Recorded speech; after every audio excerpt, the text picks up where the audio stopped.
ভারত কানাডার সম্পর্কে যে শীতলতা চলছিল তা কিছুটা হলেও প্রশমিত হচ্ছে বলে মনে করা হচ্ছে কূটনৈতিক মহলে। প্রাক্তন প্রধানমন্ত্রী জাস্টিন ট্রুডোর আমলে দুই দেশের সম্পর্কে যে টানাপোড়েনের চূড়ান্ত পর্যায়ে পৌঁছেছিল তার উল্টো দিকে হেঁটে পথ খুলে দিচ্ছেন কানাডার নতুন প্রধানমন্ত্রী মার্ক কার্নি। এক্স হ্যান্ডেলে শুক্রবার একটি পোস্টে মোদি জানান তিনি কানাডার প্রধানমন্ত্রীর ফোন পেয়েছেন এবং তাদের মধ্যে সুন্দর কথাও হয়েছে। মোদি লেখেন, কানাডার প্রধানমন্ত্রীর ফোন পেয়ে তিনি আনন্দিত। সাম্প্রতিক নির্বাচন জয়ের জন্য তাকে অভিনন্দন জানিয়েছি এবং কানানাস্কিসে জি সম্মেলন আমন্ত্রণের জন্য ধন্যবাদ জানিয়েছি। পারস্পরিক শ্রদ্ধা এবং অভিন্ন স্বার্থের ভিত্তিতে একযোগে কাজ করবে। সম্মেলনে আমাদের সাক্ষাতের অপেক্ষায় রয়েছি। গ্রুপ অফ সেভেনে একটি আন্তঃসরকারি রাজনৈতিক এবং অর্থনৈতিক ফোরাম।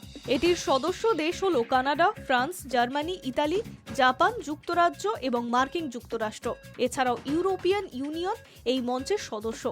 ভারত সহ বেশ কিছু বড় অর্থনৈতিক দেশ সরাসরি জি7 এর সদস্য না হলেও এই গোষ্ঠীতে ভূমিকা নিতে থাকে।